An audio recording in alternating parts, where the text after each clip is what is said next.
warahmatullahi wabarakatuh. Halo Sobat Belajar Matematika, selamat datang kembali pada pembelajaran evaluasi pembelajaran matematika. Pada video kali ini kita akan membahas materi proyek pengembangan instrumen penilaian. Materi ini penting karena instrumen penilaian yang baik tidak dibuat secara langsung, tetapi melalui serangkaian tahapan yang sistematis agar mampu mengukur kompetensi peserta didik secara tepat. Melalui pembahasan ini, kita akan mempelajari bagaimana proses pengembangan instrumen dimulai dari perencanaan hingga menghasilkan instrumen yang siap digunakan dalam pembelajaran. Mari kita mulai pembahasannya. Proyek pengembangan instrumen penilaian merupakan proses yang dilakukan secara sistematis untuk merancang instrumen penilaian berdasarkan tujuan pembelajaran dan indikator yang telah ditetapkan. Proses ini bertujuan menghasilkan instrumen yang benar-benar dapat digunakan untuk mengukur pencapaian kompetensi peserta didik. Instrumen yang dikembangkan dapat berupa instrumen tes maupun non-tes, sehingga guru memiliki berbagai alternatif penilaian sesuai dengan karakteristik materi dan tujuan pembelajaran. Lalu, apa tujuan dilaksanakannya proyek pengembangan instrumen penilaian? Tujuan utamanya adalah menyusun blueprint atau kisi-kisi sebagai pedoman penulisan soal. Selanjutnya, guru menuliskan item sesuai indikator, menyusun rubrik penskoran, melakukan telaah, serta merevisi instrumen apabila masih ditemukan kekurangan. Melalui tahapan tersebut diharapkan dihasilkan instrumen yang valid dan layak digunakan dalam proses pembelajaran. Proyek pengembangan instrumen memiliki peran yang sangat penting dalam evaluasi pembelajaran. Melalui proses ini, kualitas instrumen dapat lebih terjamin karena setiap butir soal disusun berdasarkan tujuan pembelajaran yang jelas. Selain itu, instrumen yang baik akan mampu mengukur kompetensi peserta didik secara lebih tepat sehingga hasil penilaian dapat dipercaya. Bagi calon guru, kegiatan ini juga menjadi latihan untuk menyusun asesmen yang selaras dengan tujuan pembelajaran yang telah dirancang. Pengembangan instrumen dilakukan melalui beberapa komponen yang saling berkaitan. Proses dimulai dari capaian pembelajaran atau CP, kemudian diturunkan menjadi tujuan pembelajaran atau TP, selanjutnya disusun indikator sebagai dasar penyusunan blueprint.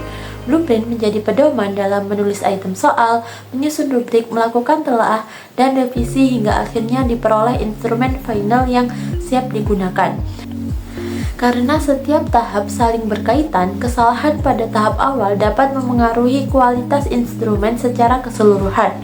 Secara umum, terdapat 7 tahap dalam pengembangan instrumen. Tahap pertama adalah menganalisis CP dan TP sebagai dasar penyusunan instrumen. Selanjutnya disusun blueprint, kemudian ditulis butir-butir soal sesuai indikator. Setelah itu dibuat rubrik penskoran, dilanjutkan dengan telaah instrumen untuk menemukan kekurangan, kemudian dilakukan revisi dan diakhiri dengan finalisasi instrumen. Dengan mengikuti tahap tersebut, instrumen yang dihasilkan akan lebih sistematis dan berkualitas. Salah satu komponen penting dalam pengembangan instrumen adalah blueprint atau kisi-kisi penilaian. Blueprint memuat informasi mengenai materi yang akan diukur, indikator pencapaian kompetensi, level kognitif, bentuk soal, hingga nomor soal yang akan disusun. Keberadaan blueprint membantu memastikan bahwa setiap butir soal benar-benar sesuai dengan kompetensi yang ingin diukur dan tidak menyimpang dari tujuan pembelajaran. Setelah blueprint selesai disusun, langkah berikutnya adalah menulis item atau butir soal. Dalam penulisan item terdapat beberapa hal yang perlu diperhatikan. Soal harus sesuai dengan indikator, menggunakan kata kerja operasional yang tepat, serta disesuaikan dengan level kognitif berdasarkan taksonomi Bloom. Selain itu, bahasa yang digunakan harus jelas, komunikatif, dan tidak menimbulkan penafsiran ganda agar peserta didik dapat memahami maksud soal dengan baik. Instrumen yang baik juga harus dilengkapi dengan rubrik penskoran. Rubrik merupakan pedoman yang digunakan guru dalam memberikan skor terhadap jawaban atau hasil kerja peserta didik.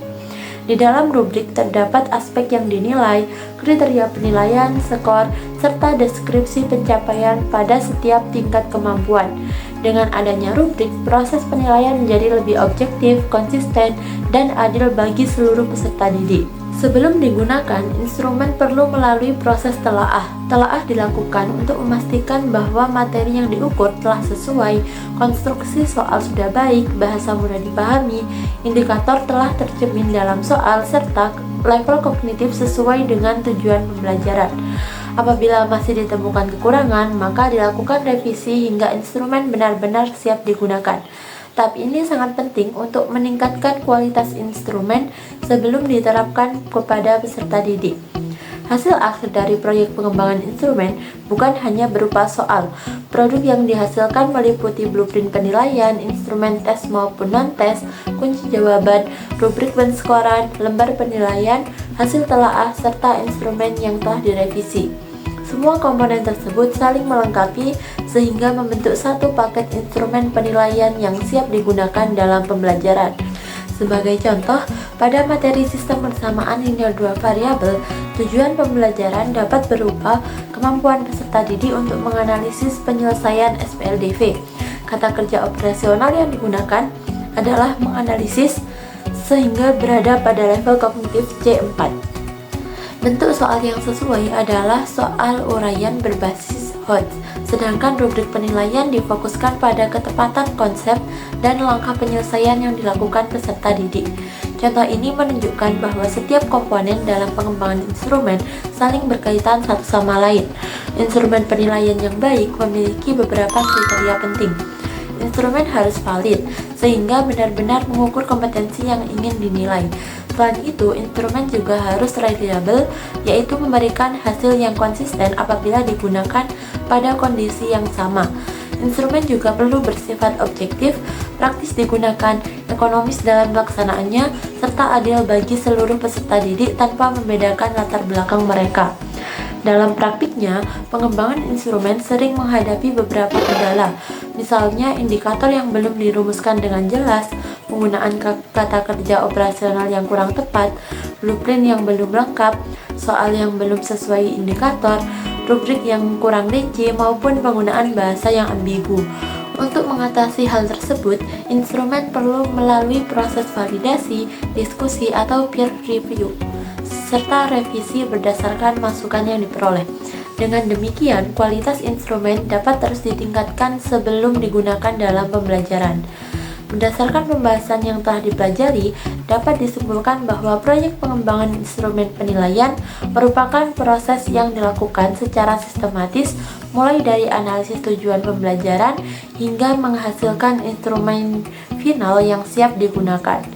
Setiap tahapan, mulai dari penyusunan blueprint, penulisan item, penyusunan rubrik, telaah, hingga revisi memiliki peran yang sangat penting dalam menghasilkan instrumen yang berkualitas. Instrumen yang baik harus memenuhi prinsip valid, reliable, objektif, praktis, dan mampu mengukur kompetensi peserta didik secara tepat. Melalui pengembangan instrumen yang baik, proses asesmen dalam pembelajaran matematika akan menjadi lebih akurat dan mampu memberikan informasi yang bermanfaat bagi guru maupun peserta didik. Terima kasih telah menyimak pembelajaran mengenai proyek pengembangan instrumen penilaian. Sampai jumpa pada pembelajaran berikutnya. Wassalamualaikum warahmatullahi wabarakatuh.